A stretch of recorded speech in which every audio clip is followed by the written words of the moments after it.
Lean into the idea of a community where you'll actually be known and know others.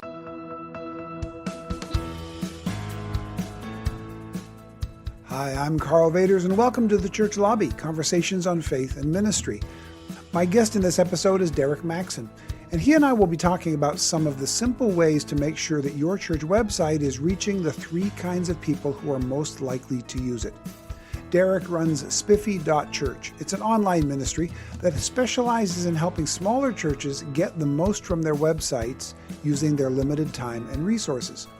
Derek and I talk about how to optimize your church website by making it simple and affordable, and how to use it to help three types of people. First, the insiders, that is your church members and regulars. Second, what he calls shoppers, those who are looking for a new church home. And third, seekers, those who are curious about the faith or who need help in a time of crisis. And don't forget to stick around when the interview is done. I'll come back with my quick take on his tips for shortening the distance between the technical aspects of your website and making it personal and relatable even before someone comes to your church in person.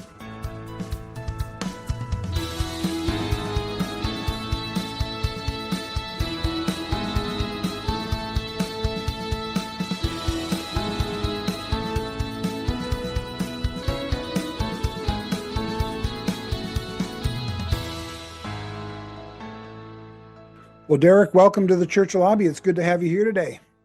Thanks so much, Carl. It is great to be in the lobby. Now, you do stuff with church websites, so I'm going to start right off the top and say nobody should be surprised anymore when people like you and me tell pastors that every church needs a website. Okay, so I've actually, in fact, a couple of the early episodes, we kind of did why we need a website, but are you finding that conversation is pretty much well understood, or are there still a whole bunch of us that are just that behind the game, that they're not aware of the need for a good website at this point? I think that nearly every church of all sizes has a website presence now. So that's really good. And there are some churches that don't. And for some reasons, it's technological complexity. And for other reasons, it may even actually be philosophical and authentic to who they are as a church body.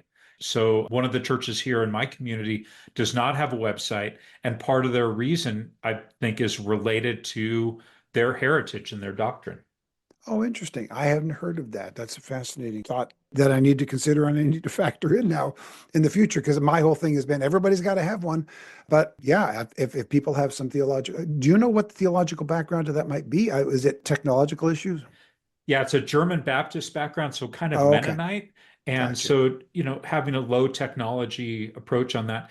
But the families that are involved in that have a number of businesses and they have web presence. And so it's not an overall move away from technology, but it is for their church. Okay. So it sounds almost like it's more of a cultural thing than a legalistic thing, Yeah. maybe. Yeah. Oh, okay. I think it's authentic to who they are. I like authenticity in church. I Yeah. think that's a really, really good quality. Yeah. Yeah. If you're going to make the statements, let's back it up. And if backing up what you believe includes not having a website, God bless you, go for that. For the rest of us, For the rest of us, yeah, most churches have them. And so let's talk about how to make them great. yeah, I'm going to assume most of those aren't going to be listening to the podcast anyway. So I'm going to assume if you're listening to the podcast, you're probably okay with the technology of your church having a website. So we'll go ahead with that. So we're going to talk about optimizing your church website. Specifically, we're going to talk about the three types of visitors. But before we get to that, give us some of your background. Why are you a guy that we should talk to about church websites? What's your background in that? Yeah, thanks, Carl. I went straight from high school to Bible college and graduated in ministry, spent most of my 20s doing full-time ministry. I was a youth pastor in a church in Oregon and a couple different churches in California, all of them churches less than 200 people. So that's a big part of my church heritage. And I just love that. I mean, when I married my wife, I married into about a third of that church. So that's the kind of small church that she grew Yeah, up in. small, And small. and Mhm. a little over 100, but just a lot of extended family in a rural community. So it was just a Got it. beautiful place for me to be able to minister as the youth pastor there and to get to know people in a totally different way than in my suburban upbringing. So that was really great. I later on transitioned into doing technology as a business. Another believer and I started a technology company, and we sold services and technology to cable companies like Charter and Spectrum and Comcast Xfinity and some international companies as well. So we built a lot of expertise around technology. So I just want to share some of the technology things through what we're going to talk about today. And yeah, that's why I'm here. Yeah, let's address one question that, again, we've addressed on the podcast before, but it's been a couple years. Isn't social media enough? If you've got an online presence on Facebook, on Instagram, on X, on social media somewhere, if you've got a link tree, isn't that enough? Why should there be a standalone independent website aside from that? Well, that's a great question. Now, I think that they serve two different purposes. And so Okay, social media presents more so the communication and connection of people already in the group. And I think that a website provides a front door.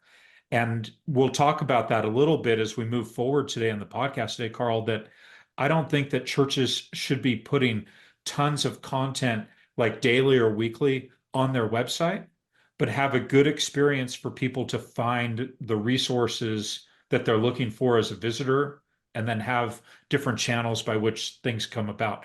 Now, we are talking with primarily pastors in small churches, other church leaders in those churches. And everything I'm talking about today is really tuned to there's no communication team at these churches.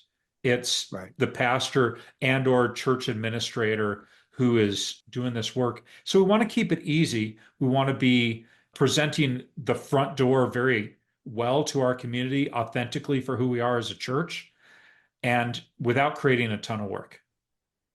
Yeah, and that's the challenge, of course, that I wanted to talk to you about, because that is, you have an understanding of the small church space. You have real sympathy for the small church space.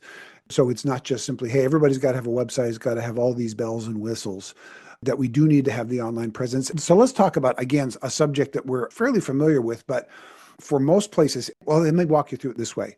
I'm a person who has decided, maybe I've just moved to a town and I'm a Christian and I'm looking for a church, or I'm someone who's in a place of spiritual exploration and I'm thinking, hey, I want to find a church in my neighborhood to go to.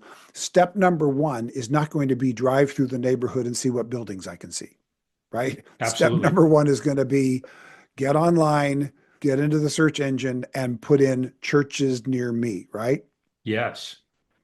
So if the website is, as has been said, the new front door, the first thing they're going to do is they're going to go churches near me in Google or even on the map, and they're going to find a church on a map.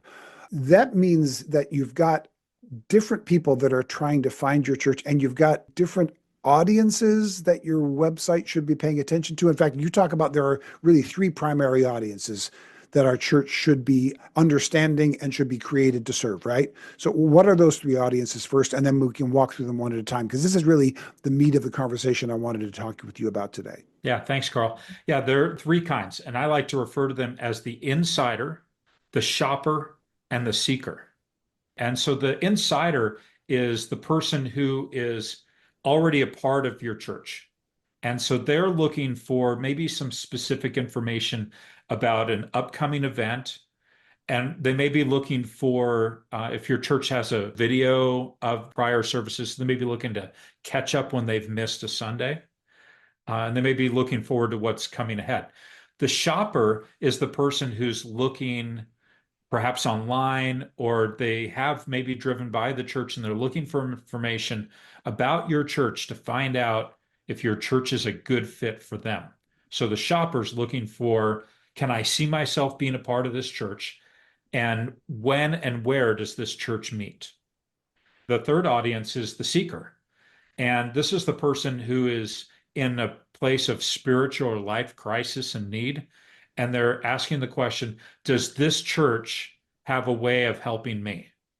And so those are the Okay. three audiences that visit our website. And it's important that our website provides some basic things for each one. Now, as we were discussing, since the audience of this is small churches, we're talking with pastors and other church leaders who aren't, having a big staff of people who can keep all this web content going. So everything that we're going to talk about today about how to implement this is in mind with the church that it's probably the pastor or maybe the church secretary administrator who's taking care of these things. Okay. Yeah. Good to keep in mind. So we're talking about three audiences. The insider is the person who's already at your church. The shopper is the person who's probably a Christian and is looking for a church. and the seeker is someone who is spiritually open and is exploring that maybe Christianity might be for them as well. And of the three, my experience has been that most church websites are really only taking care of the insiders and have very little, if anything, for the other two. Has that been your experience, or does your experience see something different than what I've seen? Well, definitely churches are creating web content for their church, and that's great. And I do find that a lot of churches very much have the shopper in mind. They Okay, want to offer, like, hey, here's some information about our church. Here's the bio of the pastor or the picture of the pastor, maybe the history of the church, maybe something about the doctrine of the church. And so they do want to communicate to people who are looking for a church about that. And so most churches that I've looked at are addressing those first two. But definitely, even if the first two are being covered, almost no churches really address the seeker. The seeker person, I like to talk about this from in scripture, where in Mark, you have the story about when the paralytic was carried by his friends. They couldn't bring the guy into the room where Jesus was because it was already packed out with people. So they had to tear open the roof and lower the man into the presence of Jesus that way.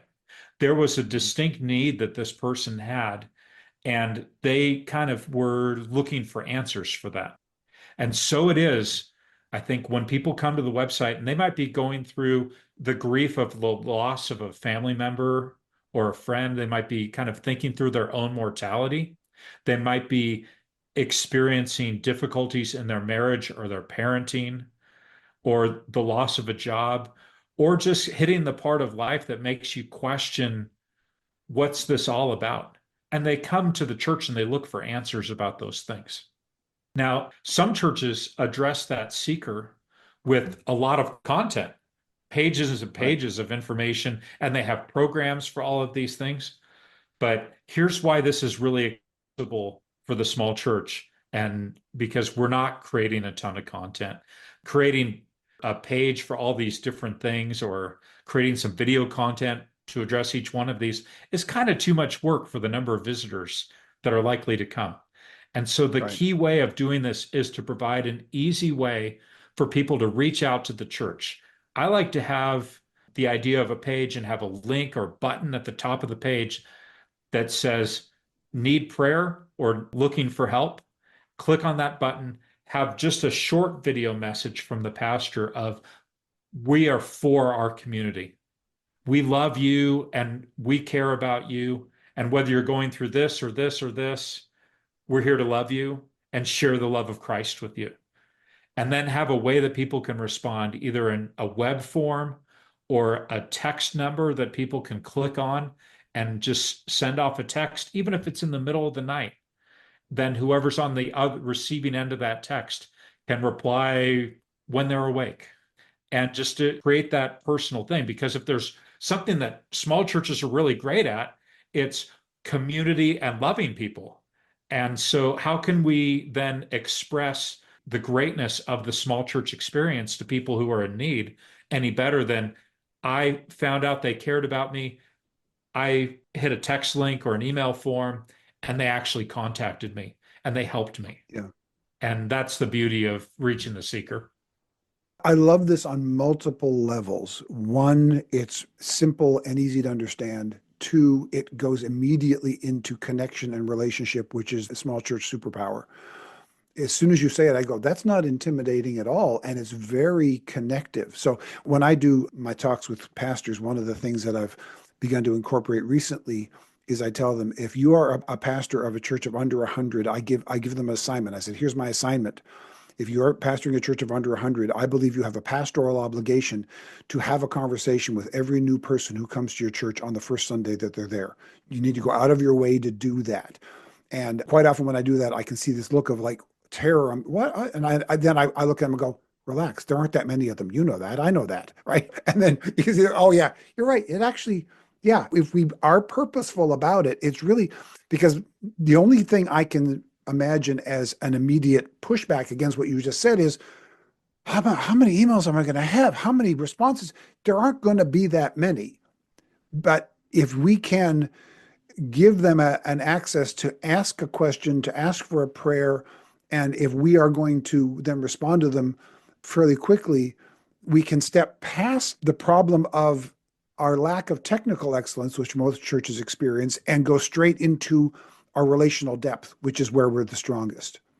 So walk us through, well, should we go back and talk through insiders, shoppers, and seekers and some of the distinctions on what the website is about for that? So I love this idea. This gives people an idea of where we're going to head. We'll talk a little more detail about how to do that to reach the seekers. But let's talk about the three different types of content that the churches have. Let's start, first of all, with the insiders, the things that most small church websites are doing already, but we may not be doing especially well. What does the insider part of the website look like? What should we have there? Yeah. And Carl, one of the things too is I think a lot of small churches, here's some bonus for everybody. A lot of small churches have too much content on their website and Okay. too many pages linking too many ministries. It is almost even inauthentic or disingenuous to have a really full website where all these ministries that are really, comprised of 10 or 20 people have like a full page of content on there. It's too much to maintain. It's kind of like inauthentically trying to compete with large churches by appearing like we have way more stuff. And instead, it's like lean into the idea of a community where you'll actually be known and know others. Reducing content and making it simpler is great. So the insider then person in the church is really looking for two kinds of things. What is current calendar events and details about those events? Now, the difficulty is, gosh, how do we put that on the website and put that on social and put that in an email? Right. And so I like to consolidate all those things. And one of the ways of doing that is through a tool, Church Center, if you use something like that, where it's already publishing your calendar and you just put it on your website, or you simply link to your social media page and say event Right. details are on our social media page. I love those two approaches because then it means, oh, we don't have to update the website. The details are already in another place. So the website, which is more challenging technically to update, becomes fairly, I'm going to use the word static, but not in a negative way. We meet on this time on Sundays, we have this particular Wednesday night thing, whatever. This is the stuff that isn't going to change every week or even every month. That's going to be on the website. But in addition to that, and I've had to do this on my own website, it is a little more complicated than setting it up, but if you know how to set up a website, putting a social media feed in there is a pretty basic tool. So you put the social media tool in there, and that then becomes how people get updated onto, we had to cancel Tuesday night because we got snow, or we're going to do a special series starting this Sunday. You don't have to go into the website every single time. You just go into social media, Facebook, whatever, which we are much more comfortable with and which people are much more familiar with updating. And that becomes how your website becomes updated for those quickly changing things. Is that what you're dealing with? Exactly. And social media, email, and text messaging can be pushed to people, whereas the website actually requires the step of going there to check. And so Right. the idea of push is way more powerful for the insider than going there to find it. For those who aren't familiar with the terminology you're using, so push means what? Oh, yeah, great. So push means that if I send an email, that email is without anyone's effort on their part is being sent to them. They have to read it afterwards, of course, or text message, but the website has no way of inviting you to open it because there's something new. Website can just go unviewed by me for however long. So if I change my Facebook feed, the next time you're on Facebook, stuff You're is going to going to see pop that. up and say, hey, your church just recently added something to your Facebook feed. But if you update your website, there's nothing on their computer that's going to say, hey, your church just updated its website. Social media automatically pushes those things and alerts them to new things that have happened, but your website doesn't. Correct. Yeah. So Yeah, push things, social media, email, and text, get the got it. information in the hands of your insiders more efficiently than your website. So that's why a church should not spend a lot of effort in keeping the website up to date with insider information. You can link to other things that have it, but that's not where people go. Okay, so that's Insider. Anything else on Insider? I think that's great.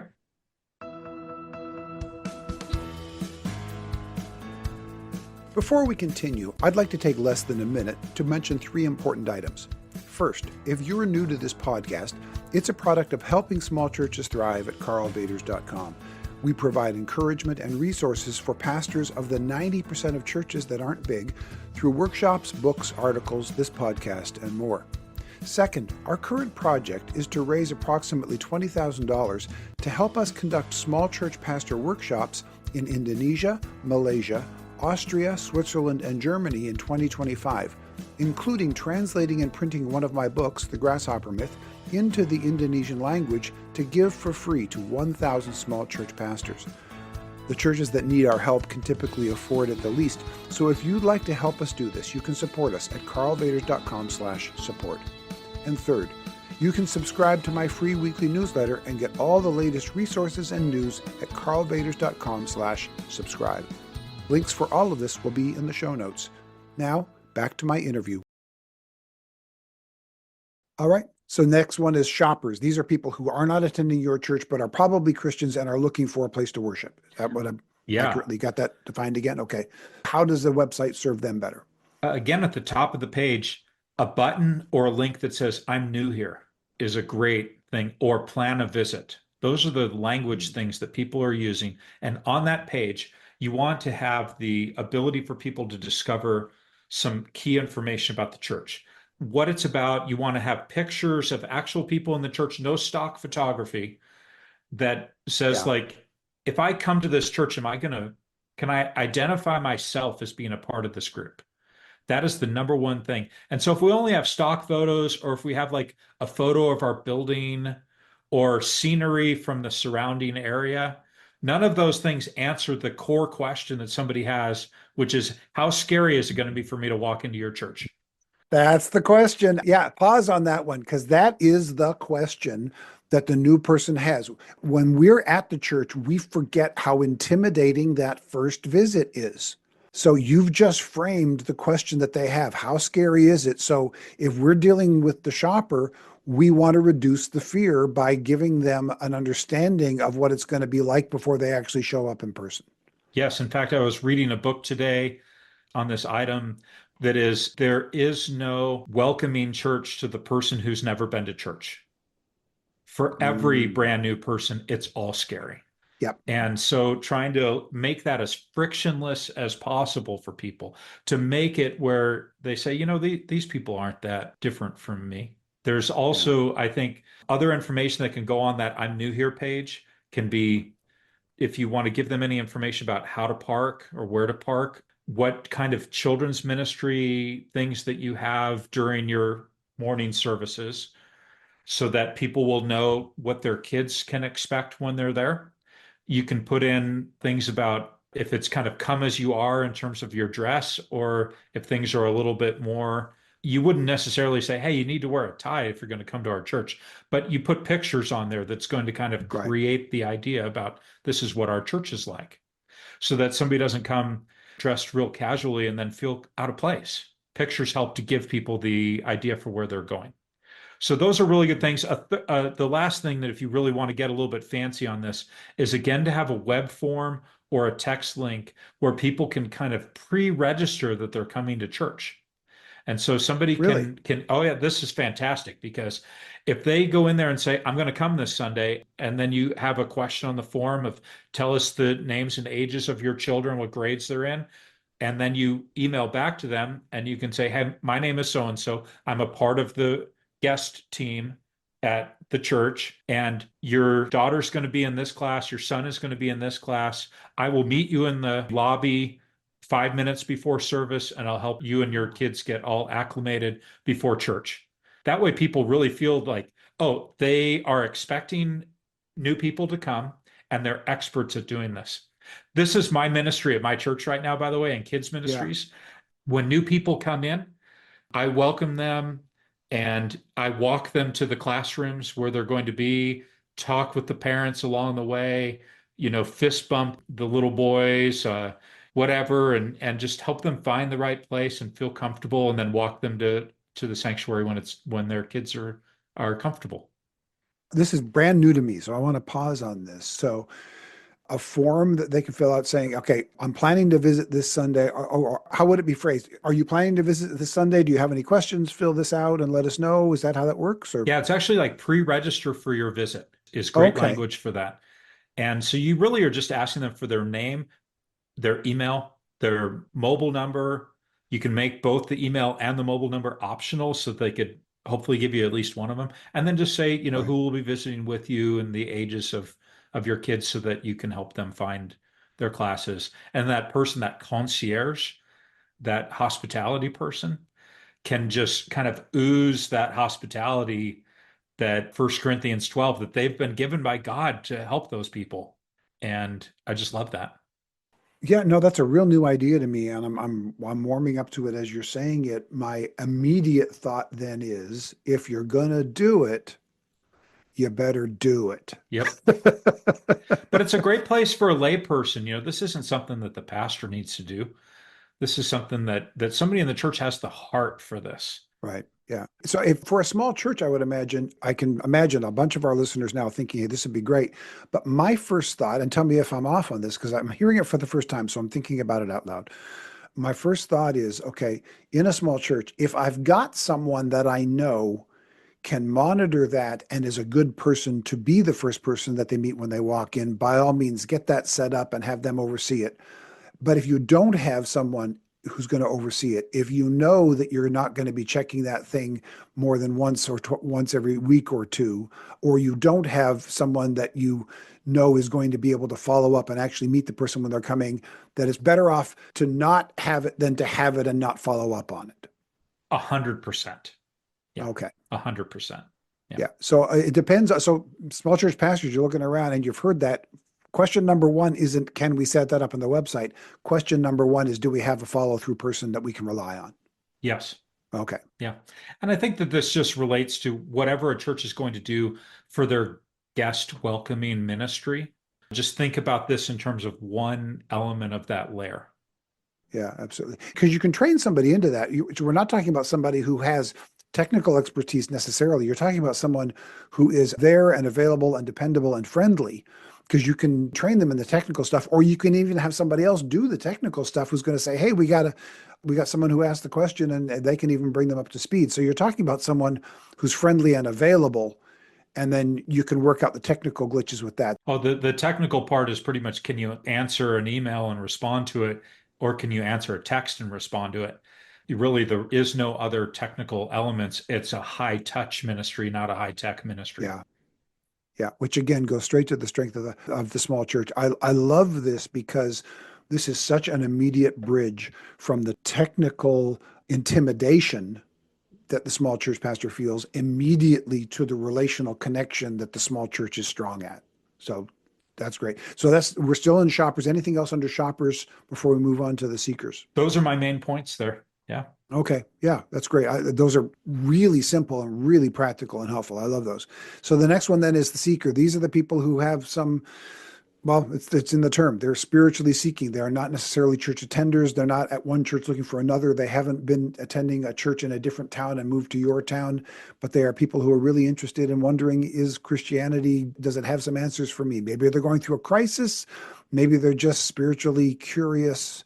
So how do we, and this is the one that we do least well or do least often in churches for our websites? Is that the Yeah. starting In point? fact, I did a non-scientific study of 200 church websites, and there was Okay. only two churches that I think really had an entry point for the person who was just in that place of crisis or need. 1%. Yes.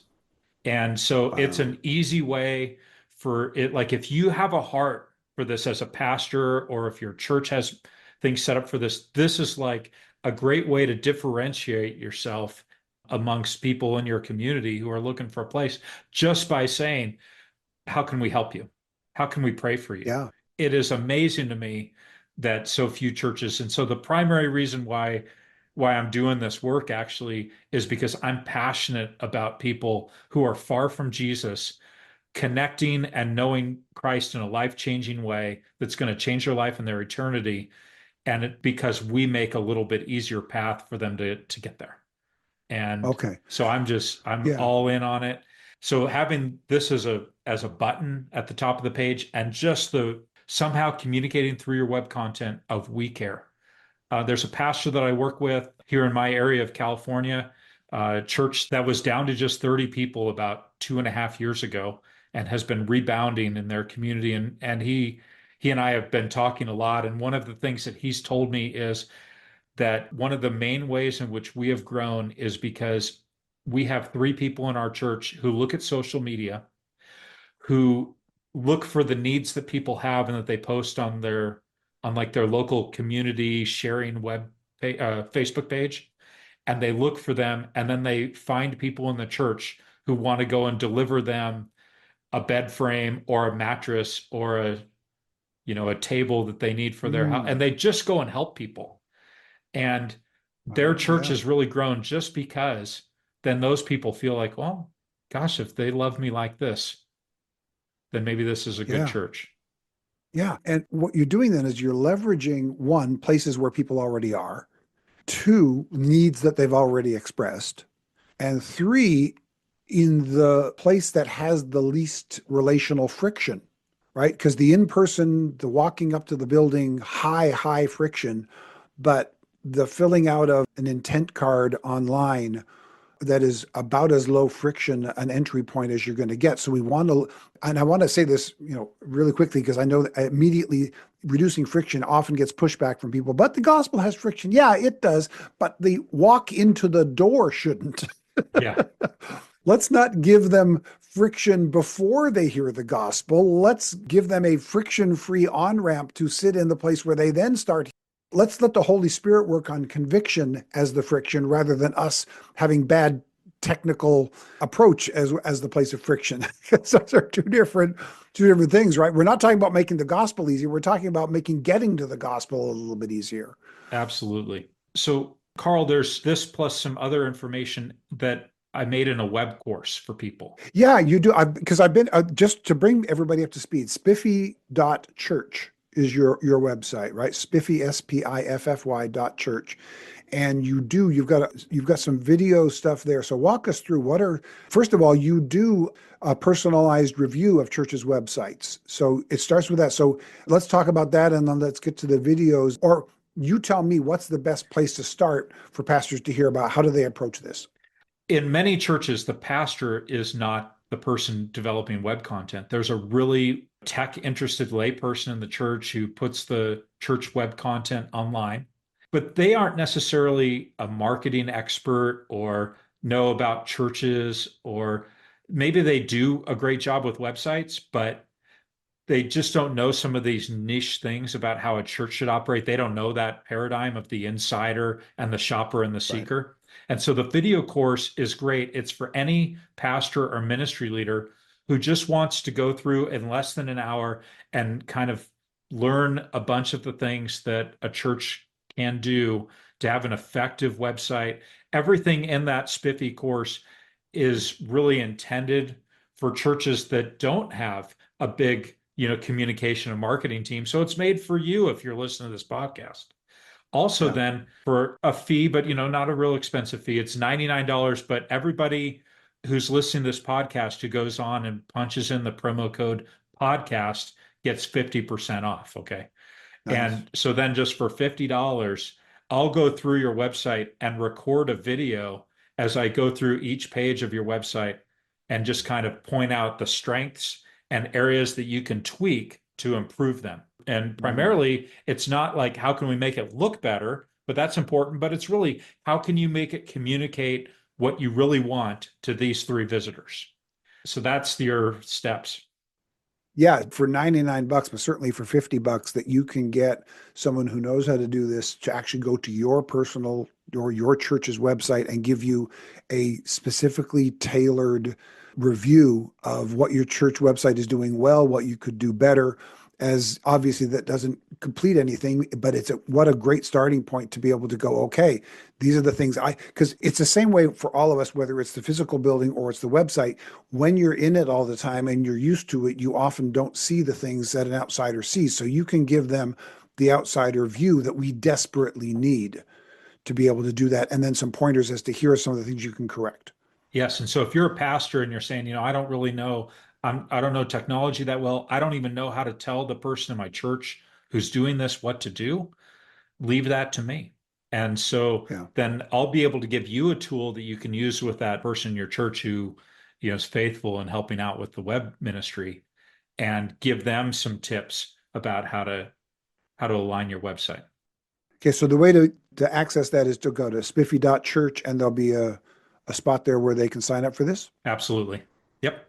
Okay. And then when they get there, there's also a couple videos and there's a free video course to help pastors who aren't web designers know how to tune the website for these three audiences. So how do they access that? Yeah, so on the webpage, when you go down about two-thirds of the way, there's really three offerings. There's the offering for the free video course, for the standard website assessment, and then for a complete website assessment. So you can just select whichever one that you want, um, and click the button and you're in. It's easy to do. Okay, yeah. So accessing this is really easy. Spiffy.church. Go there. Your website does what you have just described. It's not complicated. It's very simple. There's just one or two things there, and they're very obvious where to go. It's easily navigable. So this is one of the things that every once in a while I've seen where somebody's recommending how to do promotion for your church or how to do websites for your church or how to shoot video for your church. And then when you go to their promo or their website or their videos, it's really not very good. It's like, why would I entrust you to do mine when yours isn't very good? But your website is exactly what you just described. It's very simply laid out. It's understandable. So go to spiffy.church. You'll see what you need when you get there. And I want to talk about with you, actually, we're going to do bonus content for this. So let me, before we started recording, I told you I wanted to do some things about what are some of the biggest mistakes that churches make with their websites, but we're going to frame the title of the video, of the bonus video, in a positive way. We're going to look at some of the best changes that a church can make to your church website. So if you're looking for what are some quick things I can do right away to just upgrade my website a little bit, in some simple ways. So we're going to do that in the bonus content, and that's available on the YouTube channel. So if you want that bonus content, what are two or three, a handful of things that you can do to make your church website better really quickly, go to carlvaters.com/support if you become a monthly supporter. One of the many things that you will get as a supporter will be access to the weekly newsletter every Friday, free newsletter. And in that is always the link to all of the bonus material for all of the podcasts that we've done. Or you can get just that bonus material by going to carlvaters.com/subscribe. That will get you the weekly newsletter and you'll have the bonus material that way. So we'll do that bonus material when we're done. But before we get to the lightning round and bring this in and then record the bonus material, just kind of generically as a question to you, what may not even be something you have an answer for because we didn't even discuss it in advance, but are there some things that kind of stop most churches? Are there some common things that typically stop churches from having the kind of website that people are looking for? And maybe this intrudes too much into the bonus material for us to have a conversation about. But I'm just wondering, are there some immediate mistakes that we can look? One of the things for me would be stale dating, right? If you've got an event and it already happened. Or blog posts that are 5 years old, like the most recent blog post is 5 years old. Yeah. Yeah, I that see that a immediately lot. tells me they're not paying attention here. And so why would I think they're paying attention to what's happening in the church service either? Yeah. Right. Yeah, that's key. Anything else that we would look at and go, stop doing this that doesn't intrude onto the bonus material? Typically, churches put too much content on their websites. And so I would just say minimal information is better. And so to go through and say, is this going to really inform the insider? Is it going to answer the questions of the shopper? Is it going to meet the needs of the seeker? And if the answer to all three of those is no or unlikely, then just go ahead and remove that from the website. See if anybody complains about it. And if they Mhm. do, then you might, put it back on there, especially if that's insider information. But just to minimize the website is really a great approach. People aren't looking deep in web pages for information. Yeah. Plus, for those who are doing it, that's less for you to keep track of. That's less likely that you're going to have dead links.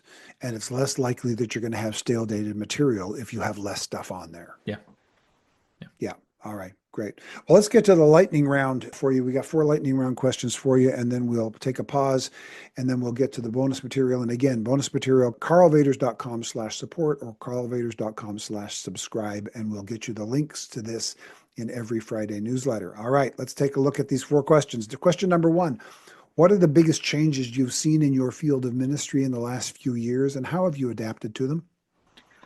Yeah, I think that the biggest change coming out of COVID is that a much, much higher percentage of churches are putting content online, their services online, video and audio, and that has created connection for people with services when they're out of town or unable to come at all sizes of churches. Yeah, the online COVID made online normal, whether that's good or bad, or obviously it's a mix of the two, but that's a huge change. Question number two, what free or cheap resource like an app or a website has helped you lately that you'd recommend for small church ministry? I love Chat GPT. And, Mm. probably a lot of people are saying this, but so I'll just give a use case of something I was dealing with. I knew that I was going to give a presentation on some leadership material recently. And so I just asked ChatGPT, I gave it this prompt. Give me the top 3 ways that a church can welcome visitors. And so this doesn't kind Mhm. of get into this thing of like, am I expecting ChatGPT to produce Bible content for me? Okay. To take that pastoral role. No, this is just, and then it gave me 3 things. And so then I was able to put that on 3 slides. It was already things I was passionate about, but it kind of unstuck my thinking because it came up with the outline. And then I had lots of things to say about all 3 of those things because Yeah. I'm passionate about visitors. Yeah, use it the way you would work with an administrator or a research assistant. Don't have it write the stuff for you, but there's a whole bunch of help if you use it in those ways. Yeah. Yeah. Question number three, what's the best piece of ministry advice you've ever received? Oh, that's such a good one, Carl. I would say that when I asked one of the founding elders of our church, when he was retiring, I kind of asked him, like, what's the thing you're most proud of? And the church had grown, over the years and had reached a lot of people and missions emphasis and lots of great things. And what he said was, we maintained unity. Yeah, especially through transition. That's really, yeah, a great thing to know that that was happening. That's great. Number four, what's the funniest or weirdest thing you've ever seen in church? Oh, I actually thought about this one earlier when we were talking, Carl, so I'll just share with it now. Yeah, all We righty. we had just moved to a new community and we were looking for a church while we were there, and somebody had told me to go and visit a particular church, and so we went there and we were sitting in the pews, and an older woman with a great heart of hospitality but not a lot of self-awareness came up to me, and her face was, it seemed like 3 inches from mine, and she said, "It's so nice to have young people in church." And so like the awkwardness of close talking Mhm. and like going like, oh, and I'm a 25-year-old and she's telling me I'm not going to find anyone like me in this church Yeah, all in one fell swoop, is just a story that I go back to a lot about how we welcome people to our churches. And yeah. That's not the person to put in charge who follows up on the form of somebody who's asking about the first visit to the church. Yeah, probably that's the, not. Yeah. yeah, what we talked about earlier, that's not the one. Even if she volunteers for it, which she probably would, don't put her in charge of that. Yeah. And if you have me back on, I'll talk about the time that the professional wrestler Rowdy Roddy Piper did a skit with our pastor in church. Oh, And we're not waiting for that. I want to no, hear that oh, now. no, no, I got to come back for that one, Carl. All righty. All righty. If we have you back, Roddy Piper, we'll pay attention to that one. All right. One more time. If people want to reach out to you, follow up on any of this, what's the best way for them to do Yeah, that? the best way to do that is go to spiffy.church, spiffy.church, and send me a communication through there. I'll be happy to reach out with you and help you in any way I can. Terrific. Thanks. Again, we're going to go into bonus material about what are some of the handful of best changes that you can make quickly to your church website to make it better for those who are visiting from all three different types of people who are visiting your website. Thank you, Derek, so much for your time today. Thank you for some really practical and simple things that I was not aware of before that I think very quickly get to the small church strength while not being intimidating on the areas of technical expertise that the small church often needs help with. So thank you very much for your time today with that. Thanks, Carl. I really appreciated the practical takeaways that Derek offered in this conversation, especially his tips about how to overcome the technical intimidation of a website and quickly get into the relational aspects of your church even before people show up in the building. So my main thought as I've been considering this content has been this. We need to find ways to simplify what we offer online so that we can utilize the tools that help you personalize the church experience from the get-go. Derek's simple ideas about using a contact form so that shoppers and seekers can ask questions before they even visit the physical church may be one of the easiest but least used ways that small churches can make quick but potentially lasting connections with potential church members. Once these forms are set up, they will likely only take a few minutes of your time every week or two to connect people, not just to your church events, but to your church members and to you as a pastor. This episode was produced by Veronica Beaver. It was edited by Phil Vaders. Original theme music was written and performed by Jack Wilkins of jackwilkinsmusic.com. The graphic design is by Solomon Joy. And me, I'm Carl Vaders, and I hope to talk with you again in the church lobby.